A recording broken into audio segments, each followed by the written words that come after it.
We found a way to start over. It was the only thing left to do. The world before was a museum of failures. Great monuments of steel and glass stood empty. They were skeletal things against a gray sky. The air itself tasted of ash and regret.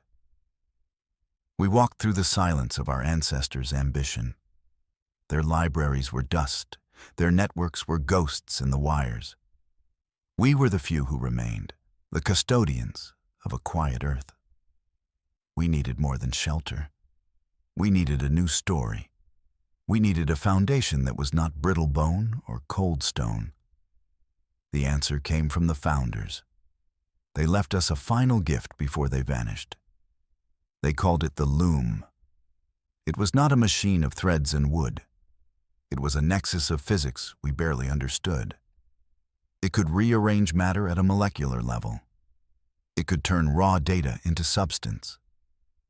The loom needed a template, a design to follow. We could have fed it blueprints of the old towers. We could have rebuilt the world exactly as it was. But that felt like a betrayal of the quiet. It felt like inviting the same old ghosts to a new house. We argued for weeks in the shadow of the great machine. Its core pulsed with a soft, patient light. It seemed to be waiting for us to make up our minds. A fresh start demanded a fresh material. Then Ilara had the idea. She was always the practical one. She pointed to the vaults beneath the old archive halls. They were filled with the relics of a divided age. Flags, thousands of them from every nation that had ever been. They were fabric and dye, simple things, but they were also symbols. They were the very patterns of the old world's pride, the very things that led to its ruin. Using them felt like a joke at first, a grim, ironic punchline to the long story of humanity. To build our future from the symbols of our failed past. Some said it was disrespectful. Others called it madness. But the more we considered it, the more sense it made. We would not hide from our history. We would not bury it. We would make it carry the weight of our new world. We would literally build our homes upon it. So we brought them to the loom. Piles of forgotten cloth, red, white, and blue, green and gold, suns and moons and complex beasts. Each one was a story of triumph and sorrow. We unrolled them carefully in the machine's light. The dust of ages puffed from their folds. We fed their patterns into the loom's core. We gave it the threads of our beginning. The old world would become the bedrock of the new. The loom accepted the offering. It began to hum a new, deeper song, a song of creation. The first city was a gamble, a tremendous, terrifying act of faith. We gathered all the fabric of a single design, a pattern of red and white stripes with a field of white stars. The material felt thin in our hands. It was faded from a sun that no longer existed. We worried it would not be enough. We worried the loom would reject it.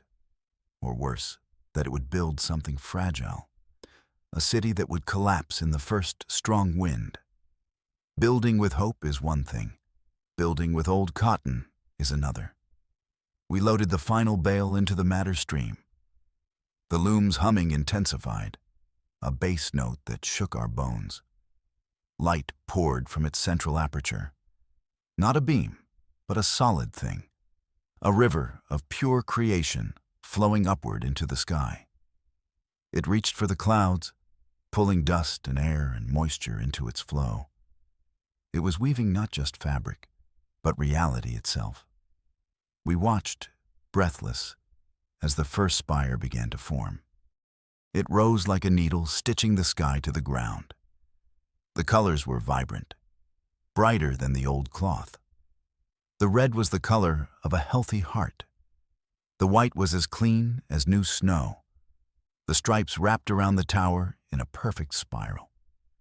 The star field emerged near the peak, a glittering mosaic. It was not a building of stone or steel. It was something else, a solid textile, a structure of woven light and memory. We stepped forward to touch it. The surface was warm, smooth, and yielding. It felt like polished stone, yet had the faint give of dense fabric. We pressed our ears against the wall. We could hear the low thrum of the loom deep below. But there was something else, too. A faint, almost imperceptible whisper, like the rustle of 1,000 flags in a forgotten parade. We told ourselves it was just the structure settling. The city grew around that first spire. Streets unspooled like ribbons. Buildings rose with the soft certainty of growing things. We walked on avenues of deep blue. We lived in homes of brilliant white. The entire city was a single, seamless piece of architecture. There were no joints, no nails, no mortar. It was all one creation, born from one symbol. We called it First Spire, a simple name for a miracle. It was a testament that we could make something beautiful from our broken pieces. We had turned a symbol of one nation into a home for all of us. The irony was not lost on us. We just found it less grim and more hopeful now. One city was not enough. The earth was wide and scarred. It needed more than a single point of light. So we returned to the vaults. We returned to the loom. We brought out the other flags, the ones with rising suns and fierce dragons, the ones with maple leaves and golden lions. Each one held a different story. Each one represented a different piece of the human puzzle. We fed them to the loom one by one, and the world began to bloom. A new city would rise every few weeks. We watched from the top of First Spire. We saw the beams of creation touch down across the horizon. One city grew in flowing waves of green and white. Its towers were curved like sand dunes under a gentle wind. Another emerged in sharp, bold angles of red and yellow. Its structures were geometric, a forest of crimson crystals. We saw a city of pure, calming blue take shape by the sea. Its walls seemed to shimmer with the ocean's own light. We traveled between them on silent, floating skiffs. We glided over the gray dust of the old world. The new cities were islands of impossible color in the monochrome landscape. Each one was unique. Each had a different feel. The architecture was born from the flag's design. A city grown from a symbol with an eagle had spires like great wings. A city born from a tricolor had districts of distinct, separate hues. In the early years, this was a source of endless joy. It was a tapestry of nations made real. We had achieved a kind of unity our ancestors only dreamed of. We were one people living in a mosaic of cultures made manifest. You could have breakfast in a district of stars and stripes. You could have lunch among golden hammers and sickles. You could watch the sunset from a tower of the rising sun. We thought we had solved the old problem. We thought we had tamed the symbols. We moved freely between the cities. We shared resources, knowledge, and laughter. We were a single civilization with many beautiful, distinct homes.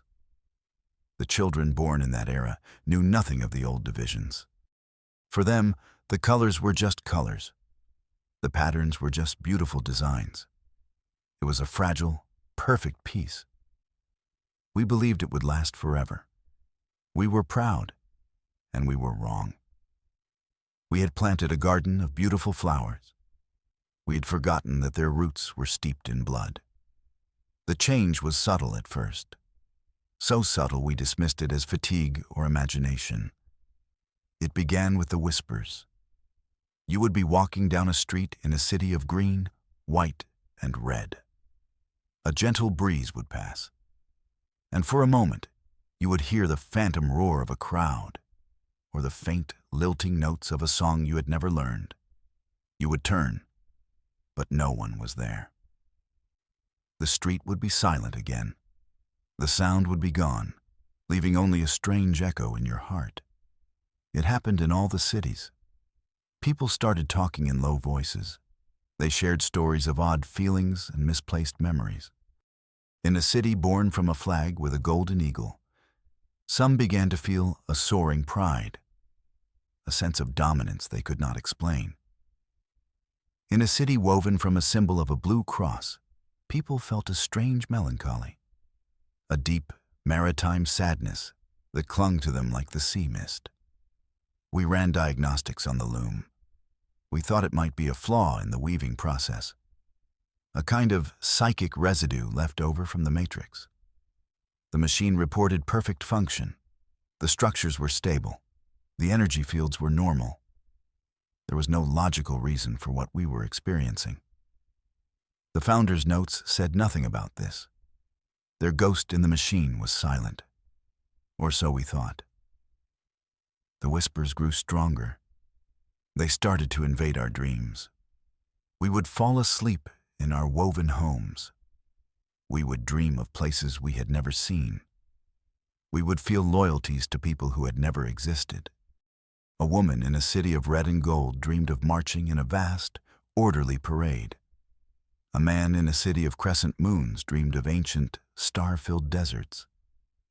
The dreams were vivid. They felt more real than our waking lives. We tried to ignore it. We tried to laugh it off. We joked that the cities had character, that they were just a little too immersive. One of our engineers, a man named Wren, said it was like a simulation bleeding into reality. He was not smiling when he said it. The walls were not just walls. They were reservoirs of memory. And they were beginning to leak. The old colors were not just patterns. They were waking up. The whispers became a sickness. It started in the outer cities, the smaller, more isolated ones. We called it the dissociation fever. It began with a simple preference. People started to favor the colors of their own city. They would praise the beauty of their own patterns. They would speak of the unique feeling of their home. At first, it sounded like simple civic pride. It was charming. Then, it became less charming. The fever progressed. People stopped traveling. They grew suspicious of those from other cities. The easy flow of trade and conversation between the bright islands of color slowed to a trickle. A man from the city of the rising sun would visit the city of stripes. He would feel a sudden, sharp headache. The patterns of the walls would seem aggressive to him. The angles would feel wrong.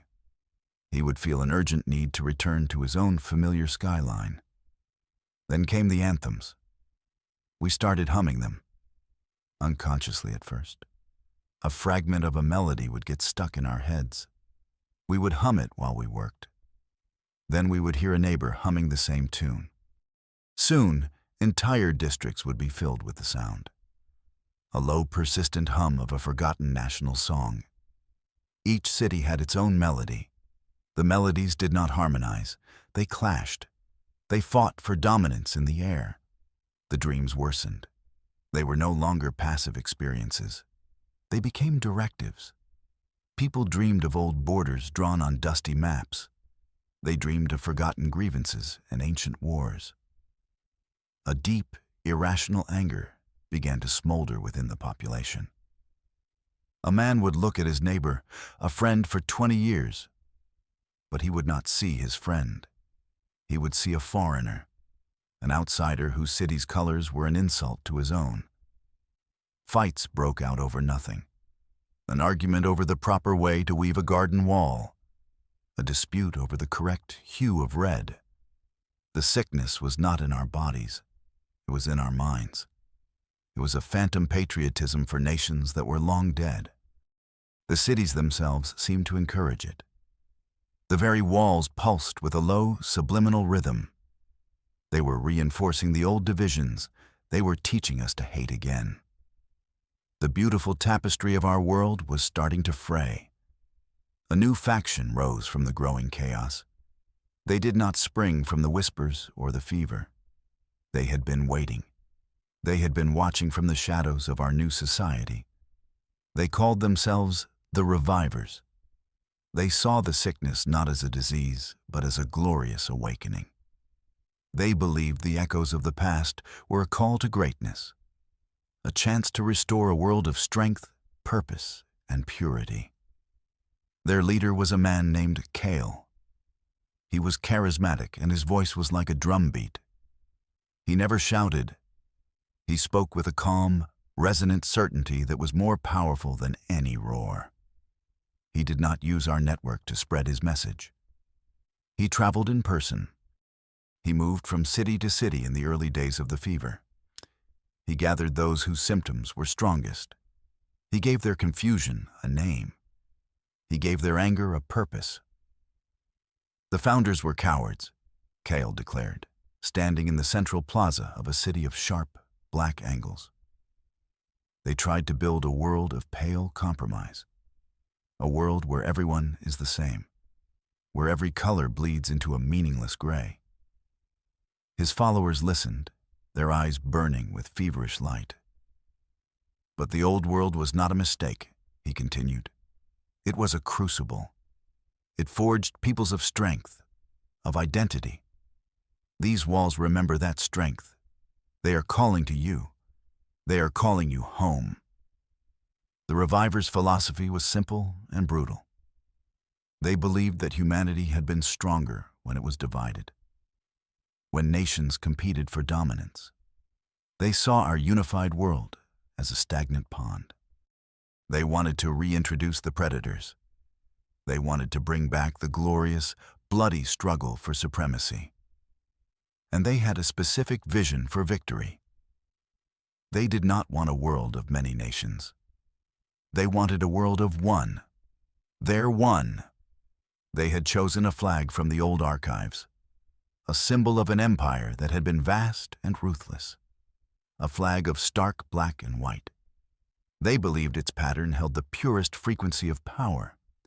They planned to seize the loom. They would erase the tapestry of our world. They would weave a new reality from a single, dominant thread. Their black and white empire would rise. All other colors would be unmade. We tried to reason with them. We sent envoys.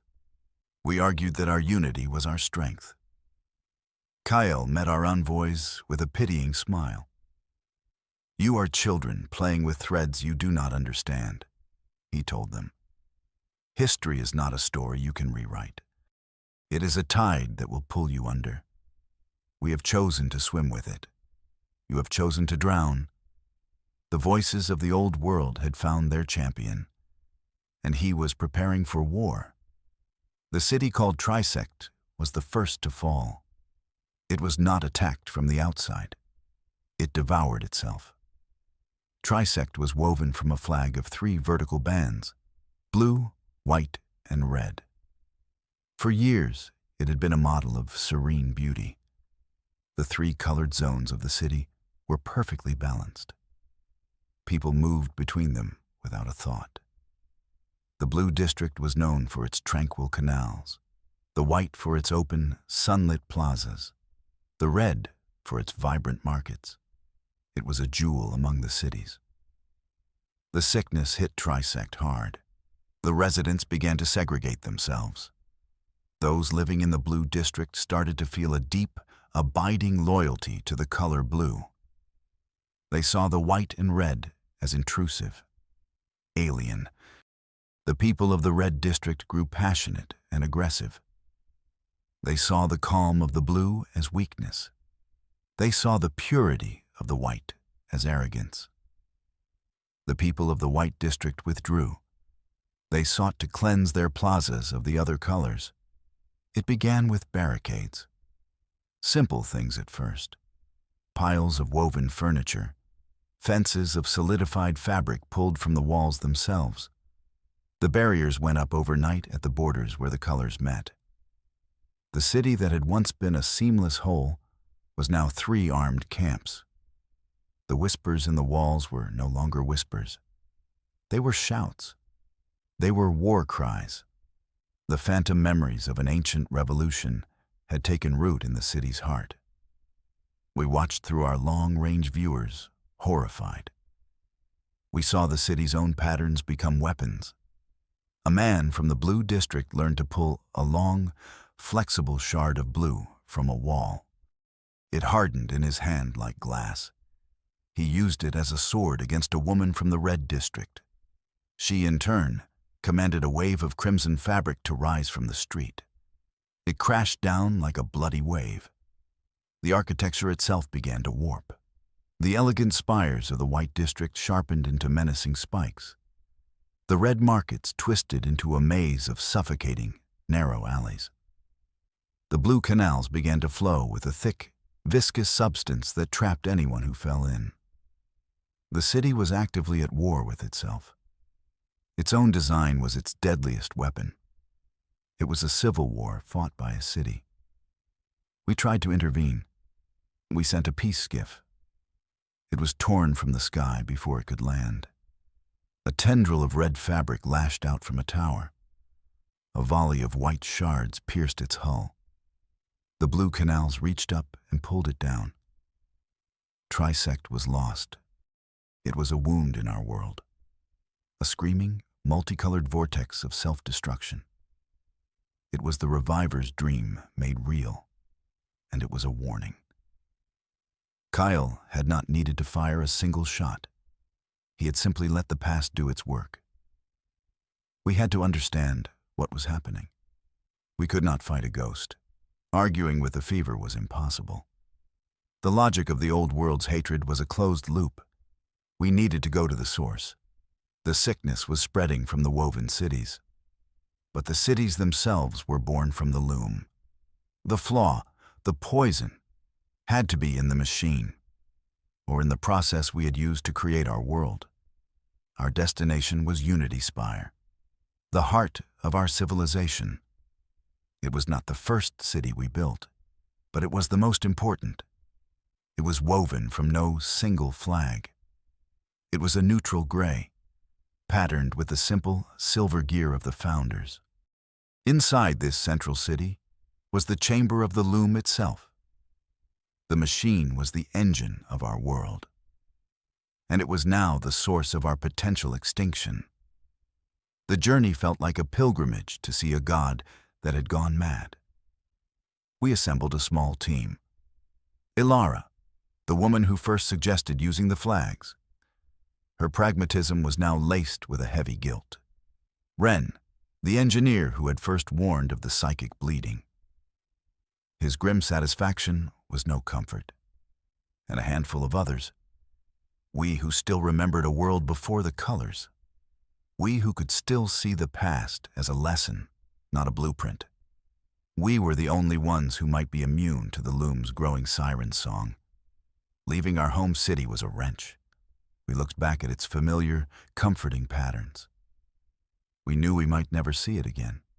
The journey was fraught with a new kind of danger. We had to cross the unwoven lands, the stretches of gray dust between the cities. But now, the cities themselves were the threat. As we flew, we saw them on the horizon, bright jewels of color that now seemed menacing. We could feel their psychic emanations even from a distance. A low thrum of discordant pride, a faint pulse of territorial anger. Our skiff was shielded. Ren had worked tirelessly to create a psychic dampener. It was supposed to block the emotional frequencies of the cities. Supposed to are the two most terrifying words in engineering. As we passed near a city of green and gold, the ship's interior lights flickered. We felt a wave of irrational jealousy wash over us. A feeling that our own city was not as grand, not as vibrant. We fought it down. It was a glimpse into the fever, a taste of the poison. Our journey was not just through space. It was a journey through the battlefield of the human mind. The chamber of the loom was just as we remembered it. A vast, circular cavern deep beneath Unity Spire. The air hummed with contained power. The central core of the machine pulsed with a steady, silver light. It was calm here. The psychic noise of the outer world did not penetrate this deep. The gray walls of the chamber, woven from the neutral founder symbol, seemed to absorb the chaos. This was the eye of the storm, the silent beating heart of our creation. We approached the main console. It was a simple, smooth surface that glowed with soft data streams. For years, it had shown us only one thing: system nominal. Everything was working perfectly. But we knew that was a lie. The machine was working. But the process was flawed. Ren immediately began his diagnostics. He bypassed the surface-level reports. He dove deep into the core programming, the foundational code laid down by the founders themselves. Alara and I searched the physical chamber. We looked for anything out of place: a damaged conduit, a flickering power relay. We found nothing. The loom was pristine. It was a perfect machine doing exactly what it was designed to do. This was a chilling thought. It meant the flaw was not an accident. It was part of the design. We had followed the instructions. We had built a beautiful world. But we had missed a step, a vital, final command. Ren called out to us. His voice was tight with discovery. He pointed to the console. He had found it, buried under layers of encryption, protected by warnings we had never seen before. It was a data packet, a hidden message. It was time-stamped from the last day of the founder's existence. It had a simple, terrifying title: Contingency Protocol. We activated it. A voice echoed through the chamber. Not a synthesized sound, but the warm, tired voice of a real person.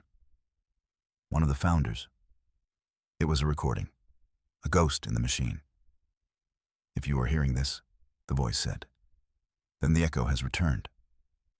We feared it would." The voice explained everything. The loom did not just weave matter. It wove memory.